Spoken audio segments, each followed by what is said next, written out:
साधकों को ऐसा मानना है, जब वो जप क्रिया को सुचारू रूप से करते हैं और पूरी लगन से करते हैं, लेकिन वो जब ध्यान में बैठते हैं तो ध्यान में उनको एकाग्रता नहीं होती है, उनका ध्यान लगता ही नहीं है। ऐसा अक्सर देखा जाता है। आज जानेंगे कि ये किस कारण से होता है और ध्यान क्यों नहीं लगता है। देखो, ऐसा है, अंतःकरण पर रखी हुई वे परत कौन सी जो आपकी ध्यान साधना करने में अवरुद्ध है। जब तक वो परत नहीं हटेगी तब तक आपका ध्यान साधना का ध्यान क्रिया नहीं होगी। तो इस प्रकार से हमें सबसे पहले अंतःकरण की शुद्धता करनी होती है। अंतःकरण को शुद्ध बनाना होता है। जब अंतःकरण शुद्ध हो जाता है तो हमारा ध्यान अच्छे से लगने लगता है। ध्यान अच्छे से ही नहीं बल्कि आप बहुत जल्दी समाधि में जाने लगेंगे। इसके लिए नित्य अध्ययन और नित्य अभ्यास आवश्यक है। तो अंतःकरण की शुद्धता कैसे होगी? अंतःकरण की शुद्धता जप क्रिया से होती है, तप क्रिया से होती है और योग क्रिया से होती है, यानी निध्यासन से, श्रवण से, चिंतन से। इसमें आत्म शुद्धि होती है। जब अंतःकरण शुद्ध हो जाता है तो आप सारी चीजों को स्पष्ट रूप से समझने लगते हैं, चाहे वो भौतिक हो या आध्यात्मिक हो, और वास्तविकता में समझ आता है। इसके लिए आप सक्षम हो जाते हैं। जो जप करने की क्रिया है इसमें शुद्धिकरण तेजी से होता है। जप कैसे करना चाहिए? इसे जाप ध्यान के साथ करना चाहिए। हम केवल जप करते हैं लेकिन ध्यान हमारा अन्य कार्यों में होता है।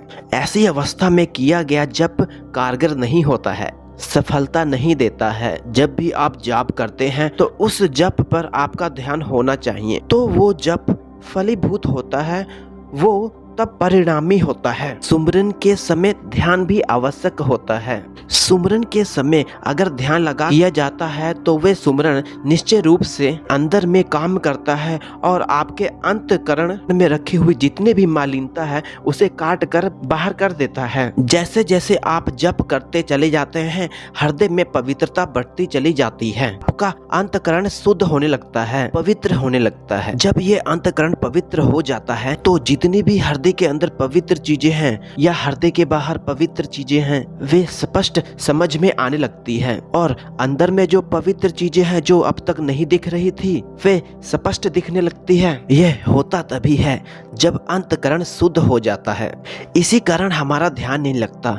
अक्सर होता यह है कि आप जप तो करते हैं लेकिन जब आप ध्यान में बैठते हैं तो आप घर की, परिवार की, रिश्ते की, नातेदारी की, संबंधियों की समस्या, संसार की और अपने जीवन की तमाम क्षेत्र की स्मृतियों को अपने साथ लेकर बैठते हैं। ये स्मृतियां जब तक ध्यान के समय हावी होती है तो आपका ध्यान नहीं लगता है, और कोई दूसरा कारण नहीं होता है। इसी को संसार त्याग कहते हैं। संसार त्याग का मतलब ये नहीं कि घर घाट छोड़ दो। अंदर से जो वैचारिक रूप से, जो मस्तिष्क में आपके सांसारिक रूप स्मृतियां, जीवन से जुड़ी स्मृतियां, जिन स्मृतियों में आप जीवन गुजार चुके हैं वह सब स्मृतियां भरी रहती है। उनके साथ आप ध्यान में बैठते हो, इसीलिए आपका ध्यान नहीं लगता है। वैसे मन की अधीनता को त्याग करके निध्यासन किया जाए, रोज जप क्रिया जो भी आपकी प्रक्रिया है उसे रोज किया जाए तो इस अंतःकरण को एक ना एक दिन शुद्ध होना ही पड़ता है, और शुद्ध हो भी जाता है। जब तक अंतःकरण में मालिन्यता रहती है तब तक सत्य सुने हुए वचन भी अंतर में ठहरते नहीं हैं। श्रेष्ठ संतों द्वारा दिया हुआ ज्ञान सत्संग अंतर में ठहरता नहीं है, तो दृढ़ संयम आवश्यक होता है। दृढ़ता से संयम जब रखा जाता है तो अंतर मन संतुलित हो जाता है। इस अवस्था में किया गया जाप तेजी से अंतःकरण को शुद्ध कर देता है। अंतर में उठने वाले संकल्प विकल्पों का कारण भी अंतःकरण की मालिन्यता ही होती है। इसमें रखी हुई स्मृतियां भी मूल कारण होती है। संकल्प और विकल्प कभी भी ध्यान में आगे बढ़ने नहीं देती हैं, बल्कि ध्यान को भी लगने नहीं देते हैं। इसलिए समाधि में जाने के लिए या ध्यान लगाने के लिए या ध्यान टिकाने के लिए सबसे सटीक तरीका सांसों का अभ्यास ही होता है, जिसमें प्राणों का और मन का दोनों का ठहराव हो जाता है। उस अवस्था में चित्त की एकाग्रता हो जाती है और समाधि लग जाती है। यूं कहूँ तो आपका ध्यान लगने लगता है। इस प्रकार अगर आप अनुलोम विलोम की प्रक्रिया करके उसके बाद ध्यान में बैठेंगे तो आपका ध्यान आसानी से लगने लगेगा। इससे अंतर्मन संतुलित होता है और आसानी से ध्यान लगता है। तो जिन साधकों का ध्यान नहीं लग पाता है या ध्यान नहीं टिक पाता है, उन साधकों को ध्यान से पहले कम से कम आधे घंटे पहले अनुलोम विलोम करना चाहिए। उसके बाद ध्यान में बैठना चाहिए।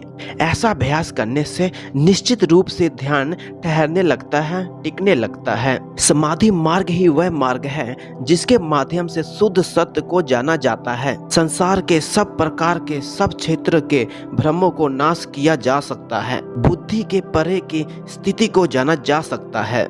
इसीलिए ध्यान आवश्यक है। ध्यान की साधना सभी को करनी चाहिए। जय सच्चिदानंद।